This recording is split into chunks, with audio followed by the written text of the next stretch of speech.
بسم الله الرحمن الرحيم الحمد لله وحده والصلاة والسلام على من لا نبي بعده.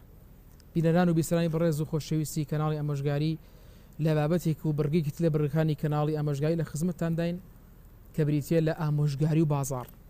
بەڕێزان و خۆشەویستان، یەکێک لەو شتانی کە پێویستمان پێوێ وەکو عیلاج و چارەسەر بەکاری ئێهێنین بریتیە لە بابەتی دەرمان و ئەوەی کە لە سەیدەلیەکان ئەفرۆشرێ و لە حەب و لە گولاج و لە شروب و لە جۆرەکانی. ئەمەش پێویستە لەسەر دکتۆرە بەڕێزەکان، لەسەر مزەممیدە بەڕێزەکان، لەسەر ئەوانی کە کاریان ئەوەیە تاخوای خوای پەروەردگار بکەن تێیدا. لە شریعەتی ئێمەدا ڕێگە دراوە کە ئینسان چارەسەر و دەوا بەکار بێنێت. پێغەمبەرمان فەرموویەتی عەلەیهی سڵاو وسەلام تەداو وەلا تەداو بالحەرام، تەداوی بەکار بێن بەڵام شتی حرام بەکار مێن، بۆ نمونە مەشروب بۆ تەداوی نابێت، بۆ نمونە شتی سەرخۆشکەربانە بەکار مێنن. ئەو شتێک کە حرامە بەکاری مێنن بۆ چارەسەر و تەداوی یان داخکردن بۆ نمونە ئیلا مەگەر حاڵەتی زۆر ضرورەت هەبێ و دوو ناچاری بێ. و پێغەمبەرمان فەرموویەتی عەلەیهی سڵاو وسەلام خەیر الناس ئەنفەعهم، یاخود فەرموویەتی خەیر الناس ئەنفەعهم للناس، چاکترین کەس ئەوەیە کە سوود بەخشتنی بێ بۆ کەس، بۆ خەڵکی، بۆ کۆمەڵگا. دکتۆرە بەڕێزەکان، پزیشکە بەڕێزەکان، مزەممیدە بەڕێزەکان، ئەمانە کەسانێکی بەسوودن بۆ کۆمەڵگا. ئینکایی لە چاکیان ناکرێت، لە فەزڵیان ناکرێت. نەخۆشخانەکان نەبن بەڕاستی پاش ویستی خوای پەروەردگار خەڵکێکی زۆر تووشی ناڕەحەتی ئەبێ، خەڵکی زۆر تووشی لە ناوچوون و ناڕەحەتی ئەبێ بەڕاستی. هەر بۆیە پێویستە ئینسانی موسڵمان تەخوای خوا بکە. ئەو کەسەی کە دێتە لات دکتۆری بەڕێز پێویستی بە عەمەلیات عەمەلیاتی بۆ مەکە. بیستومانە بۆ نمونە خەڵک هەبووە بێگومان لە هەموو چین و توێژەکە باش و خراپ هەیە، الحەمدوللا زۆریان باشن سوپاس بەخوا، بەڵام تیاشێتی کە خراپە. بینیمانە بیستومانە خەڵک گورچیلێ لێ دزراوە، بینیمانە ئیهمالی کراوە لە عەمەلیاتی نەخۆشە مەقەس جێ هێڵدراوە، لەفاف جێ هێڵدراوە. و هەروەها پێویستی نەبووە بە عەمەلیاتێک بۆی کرۆ پایی لە کێشاوەتەوە، ئەمانە هەمی حرامە. یاخود بە قۆپی بوویتە دکتۆر، یاخود مزەمید نیت، دەرزی نازانی لە خەڵک بێت. چەند کەس تووشی شەلەل بوو کە دەرزی سمتیان بۆ کرد و بەڵام بەو شێوازە نەیزانی بەکاری بێنێ و شارەزانە بوو. پێغەمبەر صلی الله علیه وسلم فەرموویەتی هەر کەسێک خۆی بکاتە دکتۆر لە خەڵک و دکتۆر نەبێ فەهوە ضامن، ئەو کەس هەرچێکی بەسەر بێت ضەمانی لەسەر تۆیە، تۆ قاتلی، تۆ کەسێکت کوشتووە.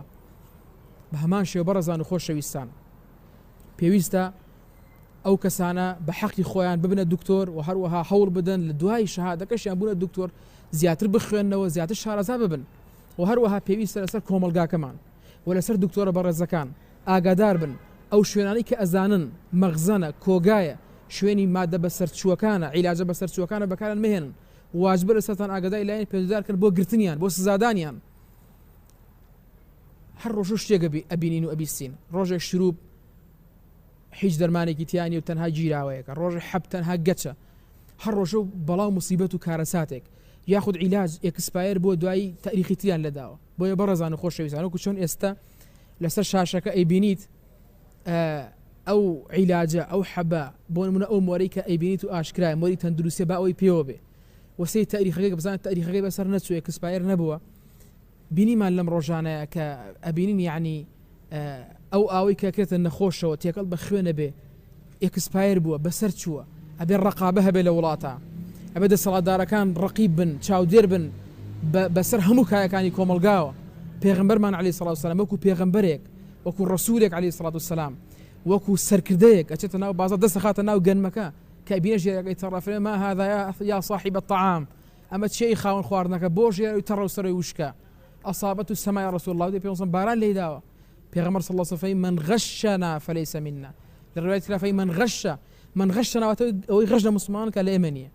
من غەشە واتە غەشکا لە کۆمەلگا، جا کۆمەلگا بێ باوەڕی تایە، گاوری تایە، جوولەکەی تایە، مسلمانیشی تایە، نابێ غەش لەوانیش کرێ. ئەو کەسە لەسەر طریقی پێغەمبەر نییە صلی الله علیه و سلم کە غەش و خیانەتەکە. بۆیە بەڕێزان و خۆشەویستان پێویستە لەسەرمان بەلانی پەیوەندیدار و حکوومەتەوە، بە وەزارەتی تەندروستیەوە، بە دکتۆرە بەڕێز و خۆشەویستەکانەوە، بە مزەممیدە بەڕێز و خۆشەویستەکانەوە، بە هەموو ئەوانەی کە کۆگای دەرمانیان هەیە، بە هەموو لایەک هەوڵ بدەین دەرمانی خراپ بوو، دەرمانی ئێکسپایر، ئەو دەرمانانی کە نەخۆشین کە دەردن، ئەوانەی کە بەکار ئێنرێن لە قوتوی شروبە، مادەی بێهۆشکەر بەکارهێنرێت، حەبی بێهۆشکەر بەکارهێنرێت، ئەو حەبانەی کە مادە مخدرەکانیان تێدایە نابێت کرد و فرۆشتیان پێوە بکرێ. بینیمانە بیسۆنە لە تەلەڤیزیۆنەکان ئەوانەی کە تریاک خۆر بوون، حەشیش خۆر بوون، کریستاڵان بەکارهێناوە بۆ خواردن، کاتێک کە پرسیاران لێ ئەکرێت زۆر سەیدەرەکان هەیە و بە دزیۆی فرۆشن.